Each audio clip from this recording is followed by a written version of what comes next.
Hello, welcome to lesson 7 on the topic number system.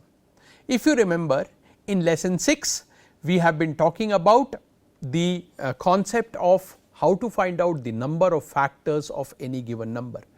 I have got a few more things to share with all of you related to the number of concepts, number of factors of any number. I am sorry.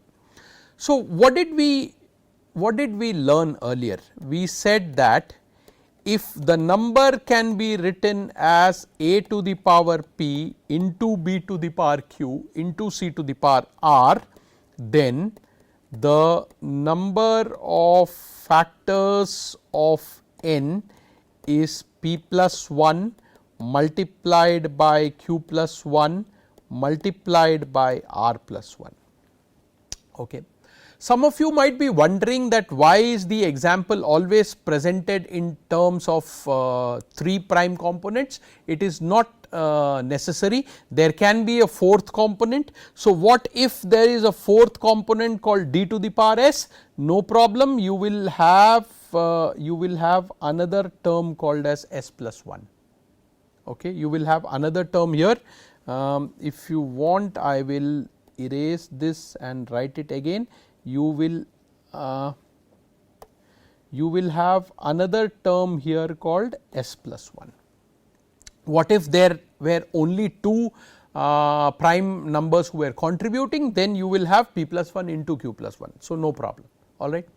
Now, a very important thing is, and this is point number 2, a very important learning. What is this important learning? If the number of factors of a given number is odd, if the number of factors is odd, okay, the number of factors of a given number is odd, then the number has to be a prime, has to be a perfect square, then the number has to be a perfect square. Okay. If the number of factors of a given number is odd, then the number has to be a perfect square, and the reverse of this is also going to be always true. And what is the reverse? The reverse is every perfect square will always have an odd number of factors. Every perfect square will always have an odd number of factors, and if the number of factors of a given number is odd, then that number has to be necessarily a perfect square. Let us take an example. You can take any example that you want. Let us take the example of 324. Is 324 a perfect square? I think it is the square of 18. So, let us take the example of 324. Let us first factorize it. So, what is 324? Let me first divide it by 3. So, it is 3 into 108. What is 108? 3 into 9 into 12. What is 9? This is 3 square. What is 12? 4 into 3. So, we have 3 to the power 4 multiplied by 2 square. 3 to the power 4 multiplied by 2 square. Okay. Now, please appreciate one important property of every number which is a perfect square. Every number which is a perfect square will always have an even power here, always, otherwise that number cannot be a perfect square. Let me write down some examples here. suppose I say n1 is 2 square into 3 square into 5 to the power 4. Now, there is absolutely no doubt that this number has to be a perfect square. On the other hand, if I write down another number n2 which is 2 square into 3 to the power 4 into 7 to the power 1. Now, just because the number of power of 7 is not even, it is odd, this number is not a perfect square. So, how do you identify a perfect square? After factorizing in a perfect square, every power of a prime number has to be necessarily even. Now, let us come back here. So, what did we have? We had 324, and what is 324? 2 square into 3 to the power 4. What is the number of factors? The number of factors will be equal to 4 plus 1 multiplied by 2 plus 1. So, 5 multiplied by 3, the number of factors of 324 is 15. It has to be an odd value because 324 is a perfect square. Okay. By the way, this is very interesting, let me also share with all of you. Many a times I actually ask this question, what is the square root of 324, and many people would give this answer that the square root of 324 happens to be 18. Obviously, the next question is, why is the square root of 324 18? So, people say, sir, because 18 into 18 is 324. So, the square root of 324 has to be 18. No, this is not the right explanation. You are probably trying to justify after getting the answer. Now, please listen to this. When we say that we are finding out the square root of a number, okay, what are we actually doing? Mathematically, what we are doing? Mathematically, what we are doing is we are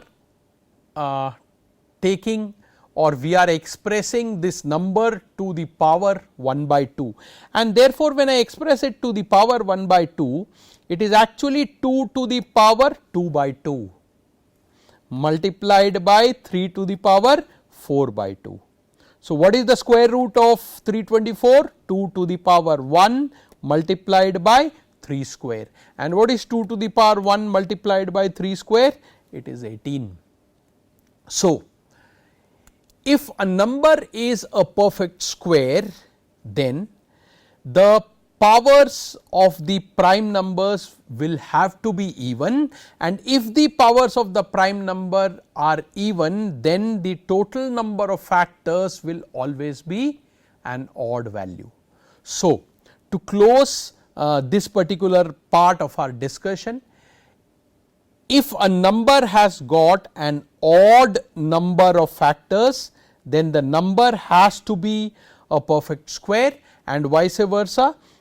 Every perfect square will always have an odd number of factors. Okay. All right. Now, let us look at the last aspect related to the number of factors, and what is that last aspect? That last aspect is sum of all the factors, of a number. Okay. So, if n is a to the power p into b to the power q into c to the power r, then sum of all factors of n, so far we were talking about the number of factors, now we are talking about the sum of all the factors. So, sum of all the factors of n is a to the power p plus 1 minus 1 upon a minus 1 multiplied by b to the power q plus 1 minus 1 upon b minus 1 multiplied by c to the power r plus 1 minus 1 upon c minus 1. Okay.